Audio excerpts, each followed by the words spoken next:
Okay, today we're going to do a couple of shading exercises. When you draw a square, I want to draw a square here. Don't try and do it with one line. It can work, but I want to practice my movements. Always draw it longer than a line I need. This is a construction drawing, on top of which I draw my actual final. So it's that movement of drawing the lines in a network which makes the box look strong and solid like you see it here.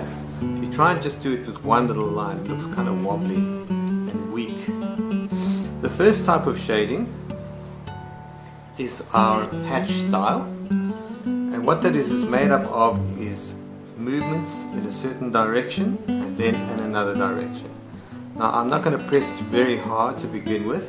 What I want to show you is that the direction of the shading is arbitrary and random. As long as it's opposite to what I've done already, it overlaps but not completely. Now the stroke shouldn't be too long. It just feels very comfortable at the moment for me to do it in this way. This would be layer 1 we're doing now. Watch the angle. Go across this way, that way. If you pull off the edge slightly, it's not the end of the world. Change angle. Keep the pressure of the pencil the same. Now this is very, very basic, but when I say that, it doesn't mean it's easy. If you haven't done it before in this exact way, you'll find it very, very tricky. The other method is an angle shading. These are just in names. I just give it to differentiate. Call it what you like. This the top one is crosshatch, because it is a bit like a crosshatch. This one is an angle because it goes at a specific angle. So there we go. So what do I mean by angle? Well, there is similarity to this, but the important thing to remember is when you have an edge. I'm going to show you something here. If I draw a line down here and I want to shade at this angle, the angle is that angle. Then I change the angle slightly, but not much. It's about as much as it changes. But I mustn't do this. Everybody does this. That just does not work. Because you sometimes get this little white gap here. Then someone goes down the edge and then puts a little line and then another line. See what I'm getting? These little overlapping areas. Let me show you more clearly. So this is people trying to do this kind of shading, but it just doesn't work very well. You see these lines forming here? I don't want that. They're distracting. I want a nice even tone like I've got above. So I use my putty rubber to clean it out. Get that box in there. You'll notice when you build up the shade areas, these lines start to fade out, which is what we want. Okay, now I'm doing the same, but I've got a specific angle.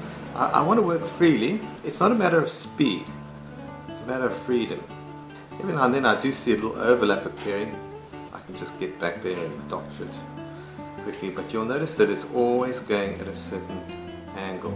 You see the difference between the two? Now I'm using a 3B here. Now you can carry on with the 3B, you can just press a little harder, but just for argument's sake, let's try and get a 4B.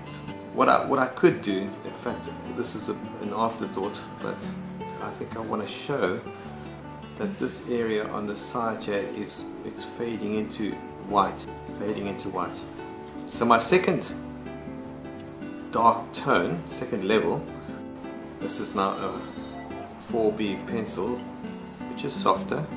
Okay, just relax. You get the hang of this after a while. What I find a common mistake is people do what I'm doing, but they stop short. You've got to overlap the previous shading. Otherwise you get these gaps and they just don't look quite right. The shading I'm doing now is what we'll use on just about all of our exercises. I show you the other one as an alternative, just to acknowledge the fact that there are many ways to skin a cat and many types of shading. But we've got to limit ourselves in the course to one. Okay, there's layer 2. White, darker, darker. Okay, we're going to do one more just now. White, darker. Let's do it with this technique now. That's where it's going to join. We'll fade into that one. And it's just that same angle thing. Just changing angle slightly. I would never start on the line here because the temptation to go down the edge is very strong and it doesn't look nice, so don't do it. When I draw, I twirl my pencil like this. It sharpens it. You see I've got a nice long lead, and as I draw I twirl. You do that unconsciously. It's not something you have to think about, but it keeps the lead sharp. There's all these little games you play with drawing. If the pencil's not too sharp, then you get a softer focus, which is sometimes better, depending what you're drawing. Here's layer 2. Okay, now here I've got a 6B pencil. I'm going to put a line down here, my softest pencil. Notice I don't always use my arm, sometimes I stroke it like this, but it's always a network of lines. Don't try and just draw a line down there, it doesn't really work. So here we go with the last tone.